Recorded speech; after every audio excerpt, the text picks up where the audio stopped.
Vous écoutez À suivre sur Arte Radio. Bon voilà, comme vous le savez déjà, le 26 juin dernier à 14h27, j'étais en train de bitcher sur mon mec auprès d'une de mes meilleures amies. En fait, Clément me rend ouf. Et aujourd'hui, donc, je vais enfin vous expliquer pourquoi, enfin, la raison profonde de ce bitching. Et vous allez voir, c'est beaucoup moins superficiel que ça en avait l'air. Oui, c'est l'heure de la rédemption pour moi, je vais enfin peut-être arrêter de passer pour une connasse. C'est quoi ça? Les vacances, sa mère. Une série de René Grosard, réalisée par Arnaud Forest. Deuxième épisode, Requiem for a Dream. Et en fait, j'ai en face de moi le mec que j'ai choisi précisément parce que lui me ramène les pieds sur terre. Mais là, genre, meuf, je te jure, j'arrête pas de pleurer autour de cette histoire parce qu'il me rend ouf en fait. Car cette histoire, c'est aussi une histoire de structure psychique. Ça me rend dingue parce qu'à chaque fois, il prend mes rêves et tu sais, il les ramène à la réalité. C'est une histoire de frottement entre le fantasme et la réalité. Donc là, voilà, là j'ai quelqu'un qui me met des limites, j'en ai besoin. Mais putain, ça fait chier quoi. Entre mes fantasmes et sa réalité.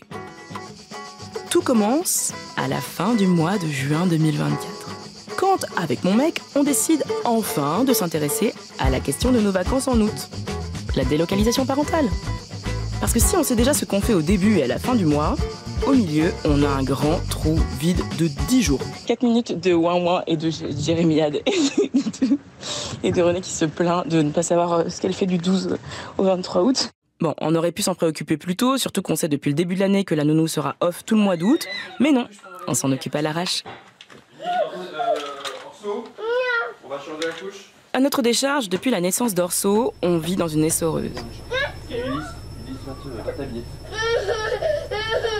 On a bien essayé de se poser avec Clément pour en discuter, mais on n'a jamais réussi. Et je vous le dis, c'est aussi ça, cette urgence qui va créer... Ulysse, stop. Tu vas t'habiller là. Le gros drama que depuis j'ai renommé... le choc de la potée auvergnate contre le limoncello italien. Ciao a tutti e bentornati sull'Ernamo. Oggi avevo proprio voglia di preparare uno dei piatti, e cioè gli spaghetti all'assassina. Au début, pourtant, tout me semblait super simple. Ce créneau de 10 jours, j'en avais fait ce que moi j'appelle un trou à fantasmes. Vous voyez ce que c'est un trou à fantasmes ? Moi, très bien, parce que je passe ma vie à en remplir des trous à fantasmes. En fait, un trou à fantasmes, c'est peut-être par exemple cette fête tant attendue à laquelle on se rend.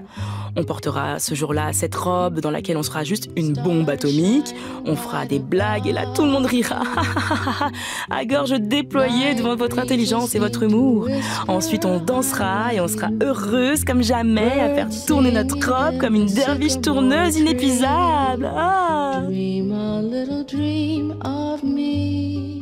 Le principe du trou à fantasmes, c'est qu'en réalité, rien n'existe de tout ça. Si ce n'est soi-même, ses propres désirs, ses propres besoins, qu'on fourre allègrement dedans, comme dans une dinde de Noël. Et après ça, il va bien falloir faire quelque chose pour que tout ça ne se sauve pas à la cuisson. On lui coule le cul. Sauf que là, tout va dans une situation ou une réalité qui n'aura absolument rien à voir avec nos rêves. Parce que la vérité, c'est que vous n'êtes pas seul. Et que chaque personne est un univers, une réalité à part entière. La question de l'existence d'univers multiples traverse toute l'histoire de la philosophie. Donc, votre robe de derviche tourneur, vous pouvez vous la carrer où je pense. Mais voilà, moi, pour ces 10 jours-là, ces 10 jours où on ne savait pas ce qu'on allait faire, j'ai imaginé que ça allait être un cocon de kiffance. Or, mathématiquement, scientifiquement, quel est le synonyme évident de la kiffance en vacances? N'importe quelle ville d'Italie, bien sûr. Marcello, voglio fare l'amore. Le pays de la dolce vita. No, ti aspetto qua io. Resta a casa tutto il giorno. Alors là, avec les enfants et Clément, on irait en Toscane, on mangerait des glaces. On visiterait des musées et des églises à tous les coins de rue. Orso, il découvrirait les pâtes à toutes les sauces, les primi piatti, les secondi piatti. Et Ulysse, on louerait des Vespa et on irait faire des tours de toute la ville avec lui. Le soir, on boirait des spritz, on mangerait une dernière glace. Mamma mia! Et on rentrerait se coucher, le cœur plein de soleil, de légèreté et de dolce vita. Marcello, ma mi vuoi bene? À ce moment-là, moi, je me vois déjà dans une fusée en partance pour l'Italie. Arrivederci! Problème, j'ai un mec qui est tout le contraire de moi, c'est-à-dire un mec réaliste. Donc, quand moi je lui parle de mon rêve d'Italie, le gars me répond du tac au tac. Je crois pas que ce soit une bonne idée. Là, moi qui suis bien installée dans ma fusée, je ne comprends absolument pas cette réponse, en fait. Quoi? Comment on peut dire non à une ville d'Italie? Eh bien, c'est très simple. Clément me parle de tout ce que j'ai oublié dans mon trou à fantasmes. Houston, we've got a big problem. C'est-à-dire les inconvénients. Mon mec est en train de me faire chier. Comprenez. Dans notre couple, on se surnomme verre d'eau plein et verre d'eau vide. Moi, qui suis optimiste, je suis bien évidemment le verre d'eau plein. Et lui, qui a une petite tendance au pessimisme, est plutôt le verre d'eau vide. Donc, quand je lui parle d'une ville d'Italie en été, lui, ce qu'il entend, c'est voyage infini en voiture non climatisée, bitume, canicule, enfant de moins de 2 ans en galère pour faire la sieste et dormir, enfant insupportable, crise dans les musées, crise dans les restaurants, dispute de couple, divorce, dépression... est mort. Là, on pourrait croire que j'entende raison, mais c'est mal me connaître. Car en plus d'être super snob du carrelage... Tu sais, une vieille baraque avec du carrelage partout, je dis, mais non en fait. Je suis têtue. Donc au lieu de me débiner, je propose encore d'autres villes d'Italie, de plus en plus proches de la France, pour tenter de l'amadouer, d'autant que j'ai pas le permis. Donc c'est pas possible. Et en plus, il conduit. Moi, je conduis pas. Donc qu'est-ce que tu veux que je dise? Si tu vas conduire jusqu'en Italie. Et puis, parce que j'y crois encore, je continue d'envoyer des messages sur un site d'échange de maisons. Ciao, sono Renata. J'y crois dur comme fer. Ça va finir par marcher, j'en suis sûre. Ce rêve bleu, je n'y crois pas, c'est merveilleux. La psy de Clément lui a dit un jour, j'imagine qu'il était en train de chouiner à mon sujet, un truc qui nous accompagne encore aujourd'hui. En psychologie, on oppose 2 principes, le principe de plaisir et celui de réalité. Certaines personnes équilibrent plutôt bien les deux, d'autres, bof. Or, dans notre couple, Clément incarne presque toujours le principe de réalité et moi, presque toujours celui du plaisir.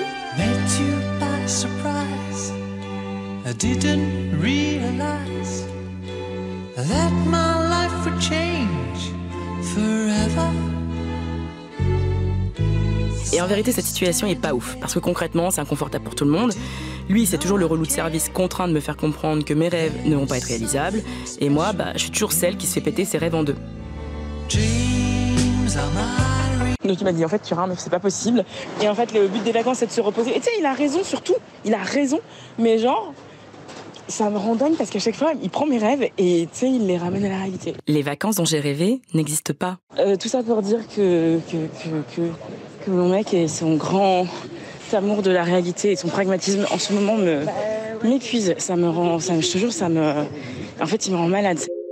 Ce sont des vacances que je pourrais imaginer avec des amis, en couple, seul ou à la limite avec Ulysse, mon premier enfant de 10 ans. Mais pas avec Orso, qui en a moins de 2, qui a encore besoin d'une sieste au milieu de la journée et qui n'arrive même pas à se concentrer plus de 5 minutes sur un jeu. Alors je vous laisse imaginer une expo d'1 heure dans un musée.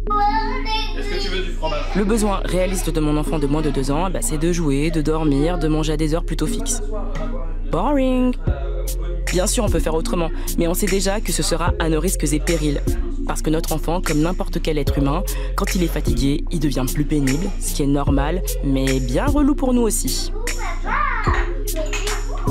À ce stade, je suis donc terriblement agacée. Je te jure, mais j'ai envie de crever, quoi. Genre, ça me rend dingue. Voilà, là je riais encore, mais on n'avait pas encore atteint le climax de notre battle avec Clément, quand, non content de me refuser l'Italie, le mec se permet de me proposer... Et la première étape savoureuse a lieu à Charroux, en Auvergne. Et là, à ce moment précis, sans m'expliquer pourquoi, je sens mon cœur se serrer et ma gorge se nouer. Et je me mets à pleurer. Mais genre pour de vrai, je me mets à pleurer. Jean-Claude peut nous en parler, lui qui a le plus arpenté tous les petits sentiers du coin, comme la promenade de la Chaume du Vent à l'ouest de la commune. Oh, ce chemin, je le connais depuis tout gamin. Vous avez derrière moi les monts d'Auvergne. En face, vous avez la montagne bourbonnaise. J'ai dit Italie. Et qui regarde toute la vallée sur la Sioule. Donc là, c'est le moment où je m'excuse encore auprès des Auvergnats et des Auvergnates ou des gens qui aiment l'Auvergne. Je sais que l'Auvergne, c'est beau, ok ? Eh bien, nous sommes ici au cœur du village de Charroux, au centre de la cour des dames. J'y ai déjà été plusieurs fois. Et comme certains ont un ami noir, sachez que j'ai personnellement au moins une amie d'Auvergne. Tenter de conserver leur honneur. Pour convaincre un petit peu les assaillants de fuir, elles ne voulaient pas être trop appétissantes. Elles s'induisaient le corps d'excréments d'animaux. Mais dans le fond, en fait, ce que j'ai compris après, en soufflant un grand coup,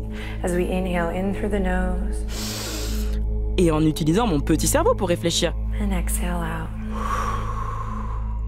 c'est que ni l'Italie, ni l'Auvergne n'étaient vraiment le sujet de nos disputes.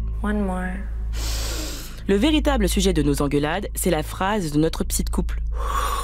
Les parents des enfants de moins de 3 ans sont souvent malheureux. Notre véritable sujet, c'est la disparition de notre bonheur hédonique, qui pour rappel est celui du plaisir immédiat, du divertissement bref, du gros kiff. Gros kiff, gros kiff, gros kiff, gros kiff, gros kiff, gros kiff, gros kiff, gros kiff. À ce sujet, la sociologue Christine Castelin-Meunier donne des chiffres qui sont une sorte de contraceptif puissant. La contraception, à vous de choisir la vôtre.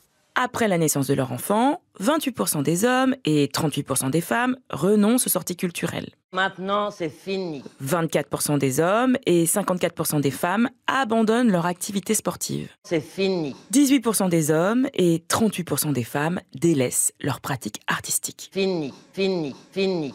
En gros, on perd tout ce qui fait que la vie, c'est... Gros kiff, gros kiff, gros kiff, gros kiff. On s'éternisera pas sur la disparité des chiffres entre hommes et femmes, ça c'est juste la magie du patriarcat. Magie, magie, et vos idées antigénies.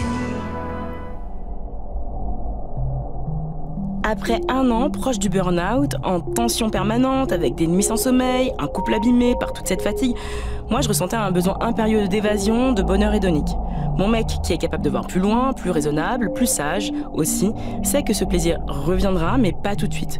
Que pour l'instant, on peut se contenter de se réjouir de construire des châteaux de sable sur une plage normande avec notre fils.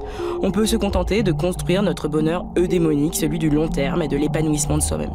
Et moi, en fait, quand je me suis mise à pleurer, aussi ridicule que j'en avais l'air, ce n'était pas juste parce que j'étais une impératrice de ces désirs qui détestent être frustrée, même si c'est vrai aussi.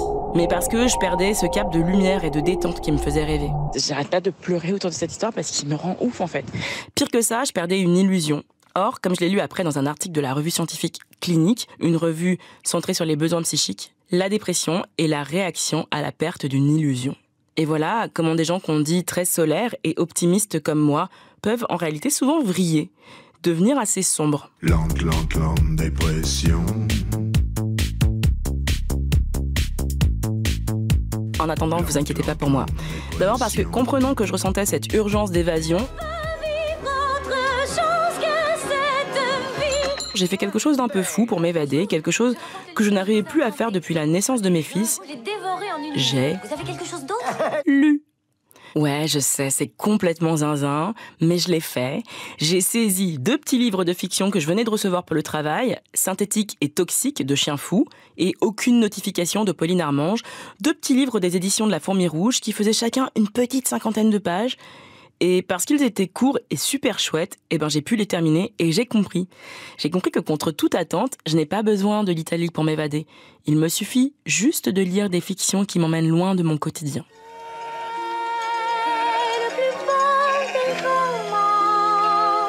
Et tout seul, sagement chante, tu vois.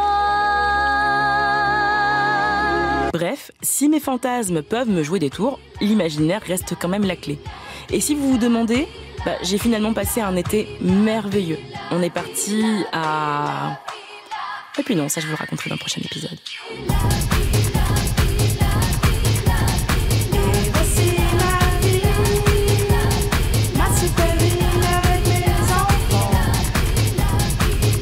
À suivre.